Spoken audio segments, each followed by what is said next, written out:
Hello बच्चों, आइए पुलकिश में फिजिक्स मेंटोर। आज हम एसी का पार्ट नंबर 8 और उसमें क्या पढ़ने वाले हैं, प्रीवियस ईयर प्रश्न के बारे में चर्चा करने वाले हैं। अगर लास्ट 7 वीडियो नहीं देखी तो जाकर जरूर देखें, उसके बिना बिल्कुल भी फील नहीं आएगा। साथ साथ ऐप को डाउनलोड कीजिए। चलिए शुरू करते हैं। इसको करते हैं नीचे, उसको करते हैं कहाँ, कहीं नहीं, आ जाओ जी। एग्जाम्पल पहला बोला गया है, एक 40 म्यू एफ कैपेसिटर की बात कर रहा है, कनेक्टेड है 200 वोल्ट, मतलब पोटेंशियल की बात कर रहा है। फ्रीक्वेंसी कितनी है, 50 हर्ट्ज, एसी सप्लाई है। The RMS value of current in the circuit is nearly, current के बारे में पूछना चाह रहा है। देखिए जी, अगर मैं बोलूं आई आरएमएस की बात करना चाहते हो तो क्या करोगे, ई अपॉन में, सुनना जी, कैपेसिटर की बात कर रहा है मतलब एक्सी की बात करना चाह रहा है, सीधा लिख दूं 1 अपॉन ओमेगा सी लिख दूं, तो आई आरएमएस क्या आ जाएगा जी, ई ओमेगा सी। अब ध्यान रखना जी, ये ई जो हम वैल्यू ले रहे हैं, ये ई आरएमएस वाली वैल्यू ले रहे हैं, रूट मीन स्क्वायर वाली वैल्यू, क्योंकि आई आरएमएस पूछा है हमसे। मैंने देखा नहीं, मेरे को लगा तो समझ जाओगी। अच्छा, ओमेगा क्या होता है, 2 पाई न्यू। ई आरएमएस की वैल्यू कितनी दी हुई है जी, 200 वोल्ट। अरे ई मतलब वी ए की बात है। ओमेगा 2 पाई, न्यू की वैल्यू कितनी है, 50, और सी की वैल्यू कितनी है, 40 10 की पावर -6।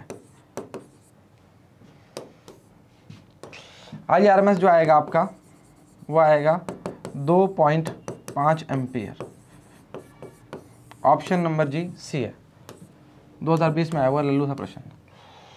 बोला क्या है, सुनिए जी, एक 40 म्यूएफ कैपेसिटर है, सी की वैल्यू, और कनेक्टेड है 200 वोल्ट से, वोल्टेज दी है, ई आर एम एस बोल सकते हो। अच्छा, बोल रहा है 50 हर्ट्ज सप्लाई करते हैं उसमें, मतलब फ्रीक्वेंसी की बात करना चाह रहा है। RMS value of current in the circuit, तो आईआरएमएस वैल्यू निकालेंगे जो E R M S upon किसकी बात करते हैं, एक्सी की। क्यों, क्योंकि कैपेसिटर की बात कर रहा है, एल की बात करता तो एक्सएल की बात करते। चलो ठीक है, 2 point, option number C, 5-1। Example 2 बोला है, एक small signal voltage VT V nought sine omega T is applied across an ideal capacitor. Important है जी। देखो जी, आइडियल कैपेसिटर क्या होता है, जिसको हम चार्ज देते रहे उसकी बात करना स्टार्ट करते हैं। अच्छा, एक बात बताओ, जब कैपेसिटर को चार्ज दे रहे हैं तो फुल चार्ज होगा।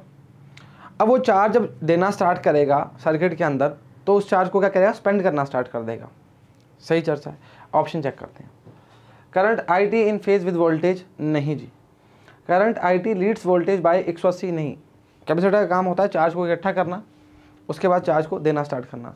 एडी करंट में हमने क्या पढ़ना स्टार्ट किया था कि जब डाइंग करंट की बात करते हैं तो उसका साथ देता है, और जो ग्रोइंग करंट होता है उसका अपोज करता है।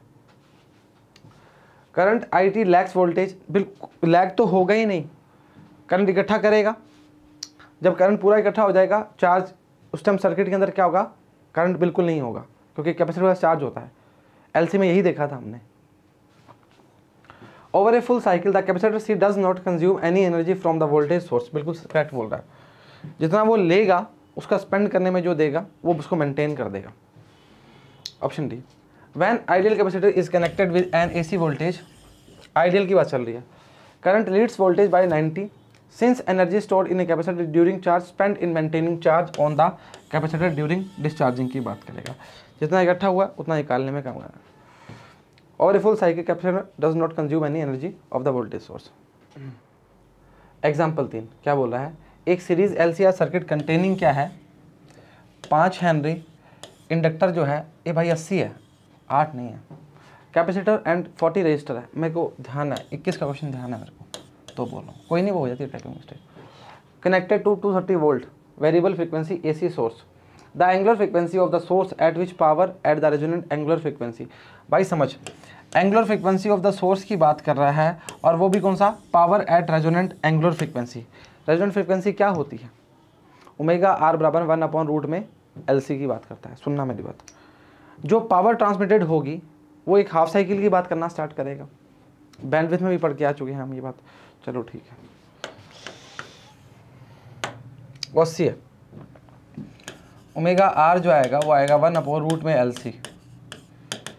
एल कितना जी, 80 है जी, और सी कितना है जी 10 के बाद -6 लगाओ, सी है 5, वैल्यू आएगी 50।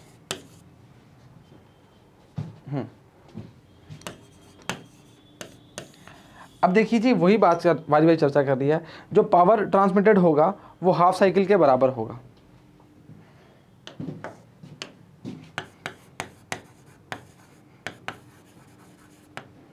या ट्रांसफर लिख दो बराबर में, हाफ साइकिल की बात करना स्टार्ट करेंगे। तो देख समझ, हमेशा बैंडविड्थ की जब बात करनी स्टार्ट किया तो किस प्रकार करते हैं हम, ये आती है रेडियो फ्रीक्वेंसी और ये क्या आएगी ω1 इस तरह से, और यहाँ पे क्या आएगा ω2 आएगा। सही चर्चा है।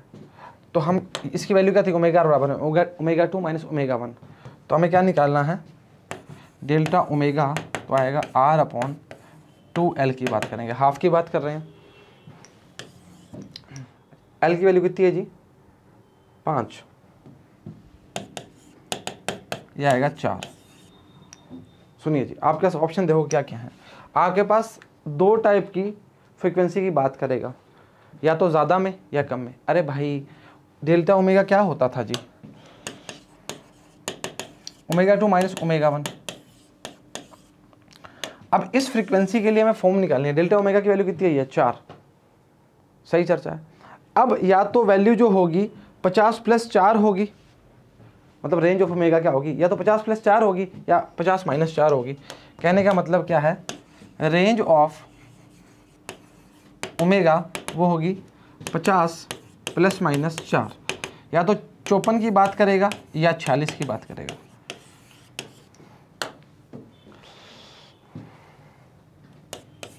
Option number D is correct. वापिस आओ, देख भाई किसी भी हम पावर ट्रांसमीटर की बात करते हैं तो एक पूरा हाफ साइकिल की बात करते हैं, सही है। तो मतलब हाफ साइकिल की बात करेंगे एलसी के लिए तो ओमेगा आर की वैल्यू क्या है 1/√LC की बात करना स्टार्ट करेंगे, हाँ या ना, सही चर्चा है। यहाँ से आपकी ओमेगा आर की वैल्यू कितनी आएगी 50 आएगी, ये वैल्यू 80 है बेटा जी, ध्यान रखना जी, ठीक है। पावर ट्रांसमीटर बराबर में क्या आएगा, हाफ साइकिल की बात करना स्टार्ट करेगा।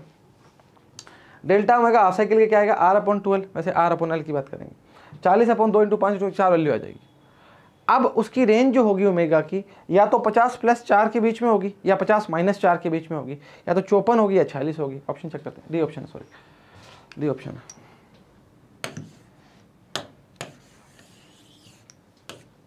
हाँ लो हाफ के लिए ये देखिए 80 वैल्यू,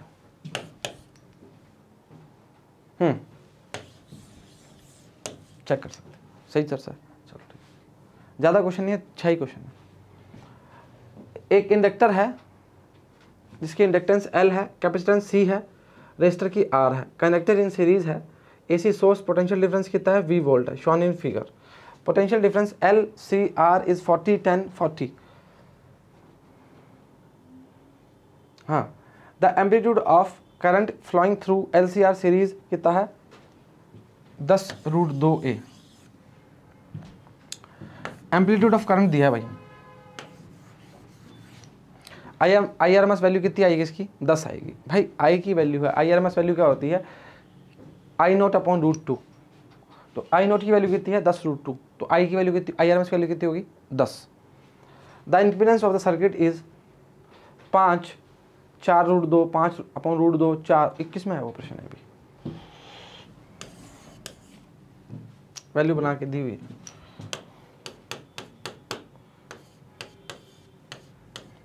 आ जाओ, देख सबसे पहले हमें वैल्यू निकालनी है VRMS की, क्योंकि हमें Z निकालना है।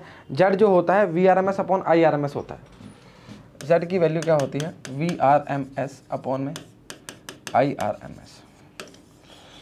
VRMS कैसे आएगा राजा, LCR के लिए क्या करते थे VR² + XL - XC का होल स्क्वायर, याद है। चलो ठीक है,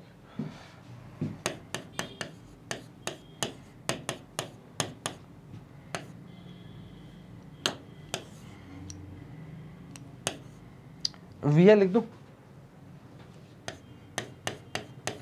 ये निकलते हैं। अरे इसको आई आर की फॉर्म में लिख दो, नहीं तो वी की फॉर्म में लिख दो। मैंने अलग अलग लिख दिया तो क्या दिक्कत होगी। चलो ठीक है रुको, इसको वी की फॉर्म में लिख रहा हूँ वापस। अरे बेटा एक मिनट रुको, देख मेरी बात सुनना। इसको आई आर की फॉर्म में लिखेगा, इसको एक्सेल की फॉर्म में लिखेगा, आई एक्सेल एक्सी की फॉर्म में लिखेगा, एक ही बात है, उससे कोई फ़र्क नहीं पड़ता। एक्चुअली क्या है, हमें सारी वैल्यू बना के दी हुई है, इसलिए मैं बोल रहा हूँ 40 10 40।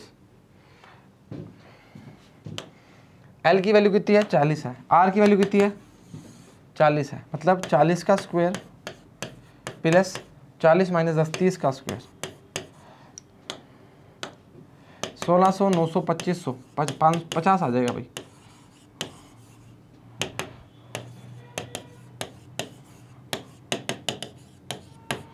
ये आपके पास आ जाएगा VRMS।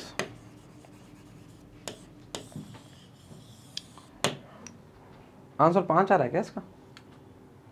सही है। कैसे निकाला, देखो IRMS की वैल्यू क्या आएगी बेटा, आई नोट अपॉन √2, मतलब 10 √2 अपॉन √2 मर जाएगा, ये आ जाएगा 10। तो हमें निकालना है Z, तो Z क्या होता है VRMS अपॉन में लिख तो रहा हूँ ना मैं IRMS। समझे कर देता हूँ, वैल्यू क्या आएगी VRMS की 50 अपॉन 10 5 एम्पियर। एम्पियर क्या है बोल रहे हो रे, 5 ओम। ऑप्शन नंबर है करेक्ट बोला, सही बोला, चलो पैरा बोला, सही बोला। लो वापिस आओ, एक इंडक्टर की बात करा, जब मैं आपको ये बताया था जी, जब जब आपसे LCR की बात करना प्रारंभ करते हैं, सुनना मेरी बात तरीके से, जब जब आपसे LCR की बात करना प्रारंभ करते हैं, आप चुप करके VRMS को निकाले करो। हर बार बताया हुआ है, हर मैंने आपको क्या बोला, जो मैं बात बोलता हूँ उसको कोने में नोटिस बोर्ड पे की तरह लिख दिया करो, पर याद नहीं होगा ना जी। VRMS क्या है, VR² + VL - VC का स्क्वायर। आपको इच्छा है आपकी, पर अपने को वैल्यू बना के दी हुई है, अगर यहाँ वैल्यू नहीं देता तो IR की फॉर्म में लिखते ना। अरे V = क्या होता है, IR तो होता है भाई। तो मैंने एक्सेल और XC की फॉर्म में रखा था पहले, माफ़ी चाहता हूँ, नहीं रखता आगे से। चलो ठीक है, बाकी वैल्यू दी है 50, वैल्यू आ गया आपका, वैल्यू कितना है 5 आया। ऑप्शन नंबर पहला चेक कर सकते हो।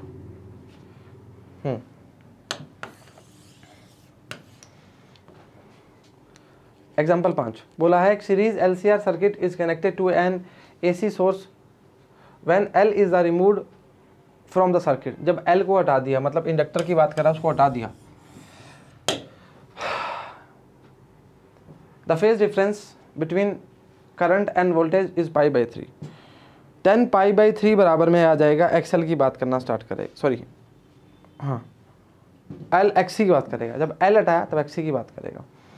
अच्छा, अब बोल रहा है कि फेज डिफरेंस अगेन π/3 है, और इस टाइम हमने किसको हटा दिया, C को हटा दिया। वापस बोलो, पहले हमने हटाया L को, ठीक है, कहने का मतलब क्या है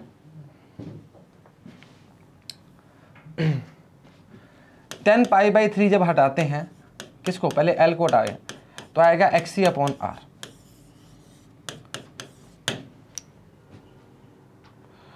और दूसरी बार, पहली कंडीशन में दूसरी बार हमने किसको हटाया, C को हटा दिया, तो क्या आएगा XL/R। रेजोनेंस की कंडीशन बन गई। कैसे, समीकरण 1 2 से देखो,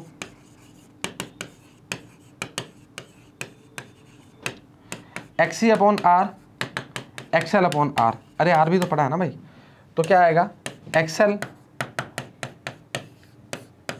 XC। पावर फैक्टर Z/R निकालना है, the power factor Z/R। Z की वैल्यू क्या है, R/R, मतलब एक की बात करना भाई, दोनों बराबर हो गए यार। तो इस कंडीशन में Z बराबर क्या हो जाएगा, इम्पीडेंस क्या हो जाएगा, रेजिस्टेंस के बराबर हो जाएगा। ऑप्शन नंबर C चेक कर लो। पुराने लेक्चर पढ़े हुए हैं तो सारे क्वेश्चन करवाए हुए हैं, ये पेपर में एक भी क्वेश्चन अड़ेगा नहीं, गारंटी दे रहे हैं। एक बात बता, जब LCR पढ़ा रहे थे तो ये कंडीशन बताई नहीं थी क्या, Z बराबर R हो जाएगा, और आपको तीनों कंडीशन फॉलो करवाई थी, ग्रेटर देन, लेस देन और बराबर की। Option number C। आ जाओ वापस आ जाओ। एक सीरीज LCR सर्किट की बात कर रहा है, connected to AC voltage source की बात कर रहा है। पहले एल को रिमूव कर दिया, tan phi की वैल्यू क्या आती है, जब एल को रिमूव कर दिया एक्सी की बात करना स्टार्ट करेगा आर के साथ, तो एक्सी अपॉन आर की बात करेगा। अरे ग्राफ बना था भाई, तीनों पाइथागोरस लगाई थी, उसमें क्या दिक्कत कर रहे हो। फिर उसके बाद सी हटा दिया, 60 डिग्री का एंगल बन रहा ना, सी हटा दिया तो एक्सएल अपॉन आर, दो कंडीशन बन गई। और डायग्राम याद करो, एल सी नीचे था, एल ऊपर था, सी नीचे था, और बीच में आर की बात करना स्टार्ट कर रहे थे। मैंने कहा ये तो पुरानी चर्चाएं आ गई, बीच में आया हुआ प्रश्न देखो, चेक कर सकते हो। पावर फैक्टर आता है ना जेड अपॉन आर, है ना। चलो ठीक। एग्जाम्पल 6 आखिरी, एक सर्किट है when connected to AC source 12 volt gives एक करंट कहता है 0.2 एम्पियर। सेम सर्किट है पर अब डीसी आ गया, उसमें 12 वोल्ट की बात कर रहा है, 0.4 एम्पियर की बात कर रहा है। Z upon R, power factor की बात करेंगे, जेड अपॉन आर नहीं, आर अपॉन जेड। सर उल्टा बोल दिया, माफ़ी चाहते हैं। चलो आओ पहले जेड निकालो, जेड कितना है 12 अपॉन 0.2 कितना आएगा 60 आएगा। आर सेम सर्किट की बात कर रहा है, कितना है 12.4 0 30 की बात करेगा। कोस फाई क्या आएगा, एंगल से बता पाएंगे कि करंट लैग कर रहा है या नहीं कर रहा। आर अपॉन जेड कहने का मतलब क्या आएगा जी 30 अपॉन 60 1/2, मतलब कोस 60 डिग्री की बात कर रहा है। फाई की वैल्यू क्या आ रही है 60 डिग्री, यानी कि करंट क्या कर रहा है लैग कर रहा है, और लैग करता है behind EMF. Current lags behind EMF. तो क्या मतलब हुआ इसका, इसका मतलब हुआ सर सीरीज एलआर की बात करना चाह रहे हो। सही चर्चा है। 19 में आया प्रश्न में, हाँ 12/60 आ गया, फिर 30 आ गया। करंट कितना कर रहा है लैग्स बिहाइंड द ईएमएफ, तो सीरीज क्या है एलआर। ऑप्शन नंबर कितना है ए है, सही है। चलो ठीक है, बढ़िया पढ़ाई करते रहो। उम्मीद करते हैं लेक्चर समझ आया, पसंद आया, बराबर देखा, बराबर उतारा, बराबर ही घर वालों की बात मान रहे हो। तो आज के लिए इतना ही। सभी को all the very best and जय हिंद।